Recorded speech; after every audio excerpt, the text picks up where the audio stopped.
go ahead and like this video right now. I want to go ahead and get straight into what we're talking about. This has been a hot topic the last week or so, and you know how a lot of people just kind of jump in and just say direct response, you know what I'm saying, right when something comes out with the Roe v. Wade thing. And we had to talk about it. I wanted some guests, you know what I'm saying, to come through to discuss, well, a woman, you know, to come through to give her perspective. So I just want to say, you know, right now, we tried. Right. We and tried I will say minute. we may have the one I was telling you about. Yeah. She just was not able to make it due to scheduling, but Now, only she would have one, been dope. And it was like last minute. Right. So, but everybody else that we knew, to your point. Everybody else derailed us on that respectfully. No, you know what I'm saying? So, Okay. Yeah. So, I want to get into that, and I'm just going to give you just my spiel off top. You know, I'm unapologetic, you know, when it comes to this stuff. And if you saw, we had a rundown maybe about a month ago now. We talked about My Body, My Choice when they were talking about this actually happening. You know, so there's no surprise because it was already kind of in the making. They actually predicted that it was going to happen. Yeah. And so when it actually did happen, you know, I hate to say I didn't laugh at the actual decision. I was laughing at the responses, the overblown outrage that I was seeing. And, you know, but if you read the fine print, to me, that's where I think a lot of people got it wrong, because I don't think they were actually the decision came down, right? The decision came down. And so now, but it's not like, okay, abortion is going to be illegal everywhere in the U.S. The whole thing is it's going to be left up to the states. Basically, you know what I'm saying? Right. So when it says it's going to be left up to the states, of course, in the Bible Belt, we're in Tennessee, probably it's not going to happen, right? Tennessee, Mississippi, Alabama, Georgia, North and South Carolina. But your liberal states like California, maybe Washington State, New York, Maine, you know what I'm saying? Stuff like that. It's not going to go anywhere at this point right now. And so for me, when I look at the Roe v. Wade, I have two issues with it. One is, I ain't going to front, because I think as even believers,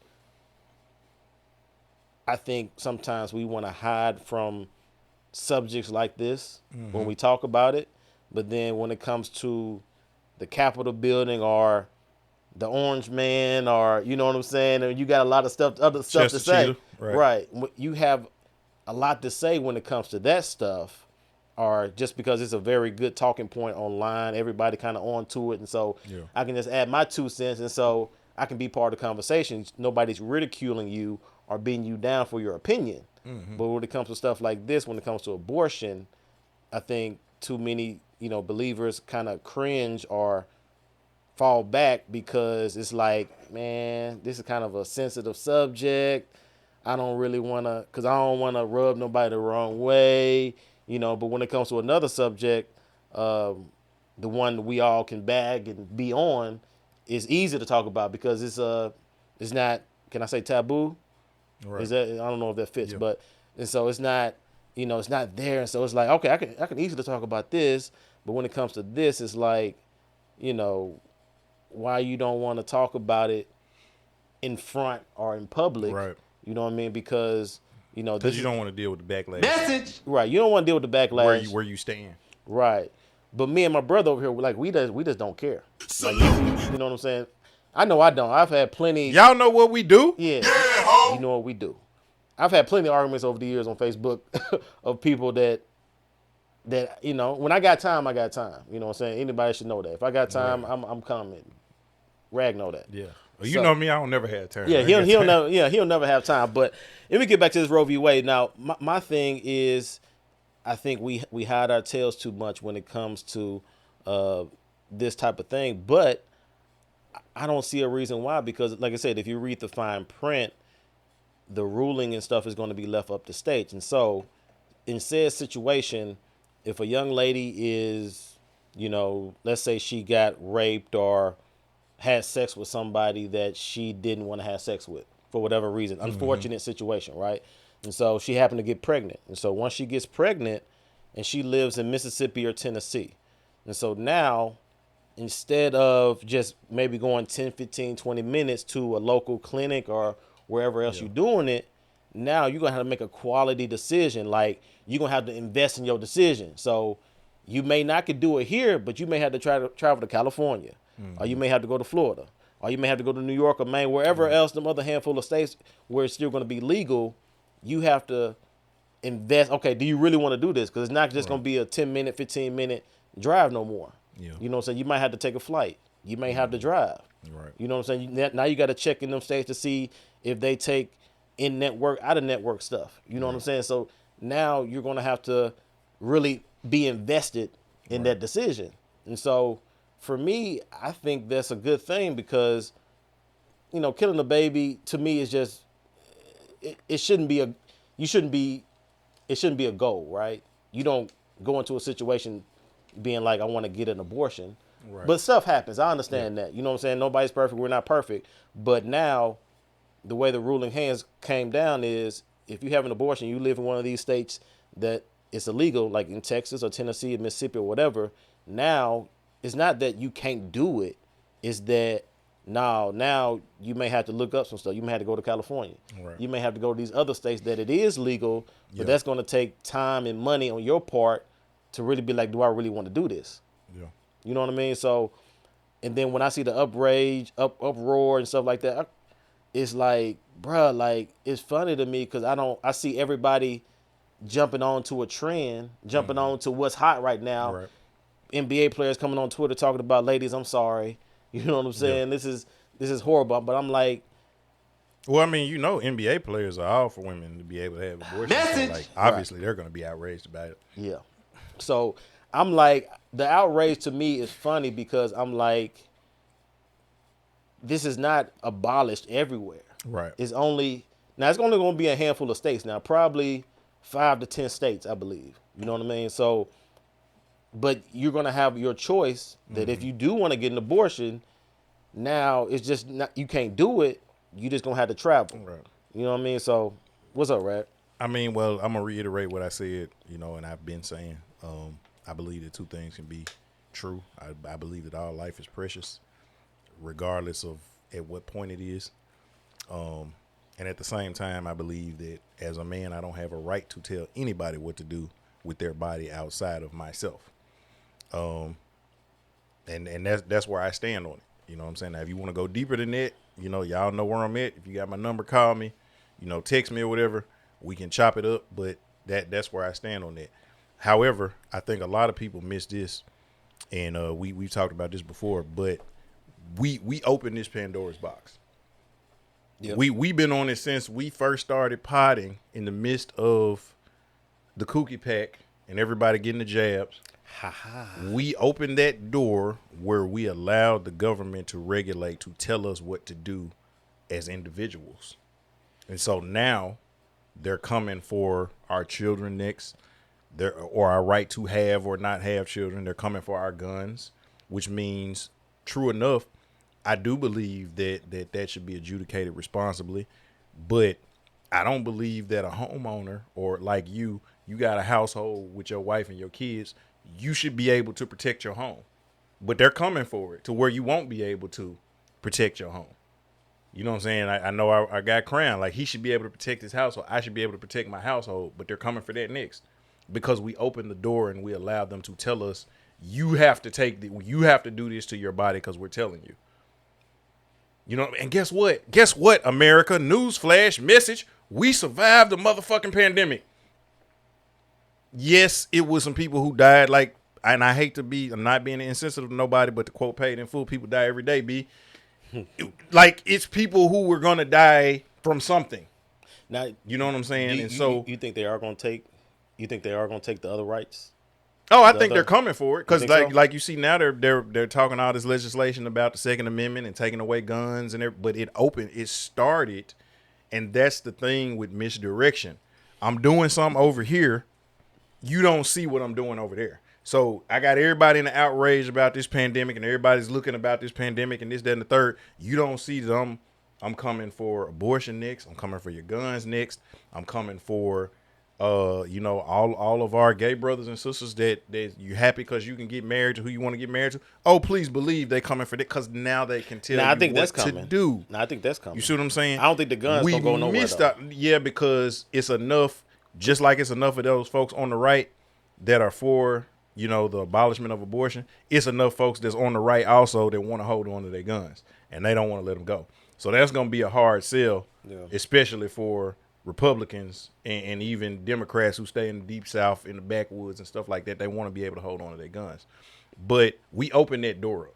Yeah. Okay. The other part that we're missing is especially for our anybody that's a person of color, and I mean black people, I mean Hispanic, Latino people, I mean anybody who is ethnically from a Middle Eastern country. The issue is that the whole abolishment of abortion on a deeper level is because, and we've said this before, a lot of older, you know, white people see that a lot of Caucasian couples, a lot of white couples, they're not having babies like they did back in the 50s and 60s, the baby boomer. Our parents were in the baby boomer generation. You know what I'm saying? I know your dad had several kids. You know what I'm saying? Your mom had several children. My dad and mom, because they were children of that boomer generation. But their parents, like I know your dad, I can't remember, had a whole lot of brothers. You know what I'm saying? Like, my dad, you know what I'm saying? Like, his granddaddy had 7. You know, his mom had 4. He's got an aunt that had 4. Like, it's amongst his uncles and aunts, 5, 6, 7, 4. Like, they had kids. But now you look at the people that's our generation. You know what I'm saying? Like, Todd is an anomaly. Who was here? Shout out to our guy Todd King. But he's an anomaly because number one, he's married to a black woman, and then he also has 3 children. Well, the way the world looks at it, they don't look at his children as Caucasian white. They're looked at as black. Black, yeah. You see what I'm saying? And so now we need for other white people that are married to white people that are married, we need for them to not have a choice to have kids because our numbers are dwindling. And when you grow up in a certain household and you're taught a certain thing and you have a certain ideology, you're going to pass that down to your children. Your children are going to have their values. I mean, your values, whether it's directly or indirectly. Well, if, like for Todd, for example, his kids are going to have his ideology. You know what I'm saying? But like another white guy, if he may have grown up in a prejudiced household and he has that mentality, he may directly or indirectly pass that down to his kids. But if you ain't got but one, you know what I'm saying? Like, no, we need you to have 3 or 4. We need for that legacy to extend because we need for America to keep doing what it's always done. And just like he said last time he was here, racism is alive and well. Oh, yeah, very And much so they want to push that. And this is my pushback to my black brothers and sisters. Forget where my faith is on a natural level. That was started to eliminate and eradicate and assassinate and annihilate. Oh, I'm on one. I'm on one. I can keep going with all my 8s. But it was done to get rid of us. Margaret Sanger said that in 1916. She was quoted at Klan rallies doing it. She is the founder of Planned Parenthood. We all on Bill Gates nuts. He has an interview where he said, for it too. She had a name for it too. It was like the black something. Right. I forgot. I can't But think Bill of it. Gates has an interview where he talked about how, because now he's on to food, the food shortages and everything. He said, well, you know, population is important to me because, you know, in my household, I grew up, you know, my dad, he was over Planned Parenthood. What? Oh, our savior. Our mechanical, electronical Jesus, Bill Gates, said that his dad was over Planned Parenthood. And so now it's not a surprise that this man, all of a sudden, you got solutions for this quote unquote pandemic that you called 3 years before it happened. This food shortage that you called 3 or 4 years before it happened. So for all of y'all that don't think that it's a plan and it's an agenda, like, wake the hell up. Go watch School Days at the end. Lawrence Fishburne hollering, wake up. Yeah. Wake up. Yeah. It's deeper than, and this is just on a natural level. Yeah. Like I said, on the spiritual point, y'all already know where we at on that. Heavy. You know what I'm saying? But on a natural level, wake up. You know what I'm saying? And if you personally don't want to have children, fine. But keep that to yourself. You got to understand it's deeper than you and your own individuality. They are systematically, just like racism is systematic, redlining and blockbusting is systematic. Getting rid of our children and extending their own lives and stuff like that is systematic. And so if you are a friend of that, that means you are an enemy of yourself, and continuing to extend your legacy and to make sure that we continue to thrive as a people. Because I hate to say, I'm not going to say it's us versus them type of thing, but if you don't think, and go back and watch when our guy Todd King was on here last episode, he said, if y'all don't think that they talking about it, they're sitting in back rooms planning, they have think tanks, and we got too many people like Dr. Claude Anderson, Tariq Nasheed, who have talked about like these white think tanks where they sit up and try to figure out how they can get money from us, how they can keep us in a certain level, how they can raise and lower the property value. That's real. Yeah. And so if you think that this is just something they try, no, it's deeper than them trying to tell you what to do with your body. And that's all. So I want y'all to really like do your homework, not just on the abortion thing. Like, go back and look at the correlation between them making us get vaccines, or shots rather, and this thing right here. Go back and look at the history of Planned Parenthood and what the ideology was behind it. They don't want to do that though. Well, I put it this way: a lot of people don't want to do that, but the only reason I push back with you because I don't think they like for the gay rights stuff. I think with the marriage, I think that's probably going to come. But the only reason I say that just because of the political spectrum that's about to be coming. Because Moneybag Joe, he about to be out. He done messed it up for the whole liberal Democratic Party. People ain't gonna. It ain't gonna be. You don't think that was planned though? Which part? So you got to have somebody in there to make everybody, like, you make it so bad where people are begging for the other side. Because if Chester Cheetah had introduced it, people would have been against it. So you got to make him so volatile and so hated that you bring somebody in that makes everybody accept the BS. So now when you bring somebody else back from the other side, y'all are begging for the alternative. Because we don't want to go to war with the Ukraine. That's stupid. We don't like how this regime allowed the road. That's stupid. So come on, give us somebody else who's gonna basically tell us. I wouldn't say it's planned just because when Biden got in there, he's kind of off his rocker, like mentally he's like not there. And that's what I'm saying. You don't think they knew that? Like we talked about this when we first started. We knew he was off his rocker 2 years ago. 2 years ago, he had a whole different response to this whole abortion thing. So I'm just like, I'm not sure. You could be right. They could be, you know what I mean? But keep in mind, it's the same guy. You don't remember we talked about this in the first season, how he was quoted in saying that he doesn't believe in integration, and he believes that he would never put his kids in a situation where they were forced to be integrated and stuff like this. This ain't like, as you said in the first season, your phrase is par for the course. Par for the course. That's what it is. Now, Crown, do you have anything to?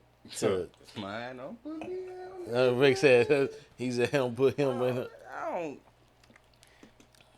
don't even. You plead the fifth. You plead the fifth. That what you doing? To me, okay, I say this: is there an attachment to the child? I guess where I'm going is adoption so far removed from? No. Am I missing something from with the child in the womb with the woman or something like that? Right. Attachment to where, because I can't understand how you want to kill it versus putting up for adoption. Right. I can't. Well, I think it's the easier thing to do because with adoption you're gonna have to fill out papers, go through a screening process. But once you know the child is physically here, right, then you may have a thing of where you want to try to get the child back. Right. Okay. Yeah. I can see that. And so it's easier for me, like if I ain't never actually seen you, it's easier for me to not deal with it as opposed to like me pushing you out, holding you in my arms, seeing you, hearing you cry, them cutting the cord and everything. Yeah, that's gonna hurt. And then 3 to 5 years later, now, or when I find out I can't have kids no more, now, you know what? 8 years ago, I want Yeah. I'm with you on that. Like, I wish we had, a couple of our guests in here a woman guest to really dive into deeper with this, and I could, but check out the Preacher Man because I will be addressing this in a few other different ways. Like we talked about here, but I will go a little bit heavy on the spiritual side. Keep it presidential.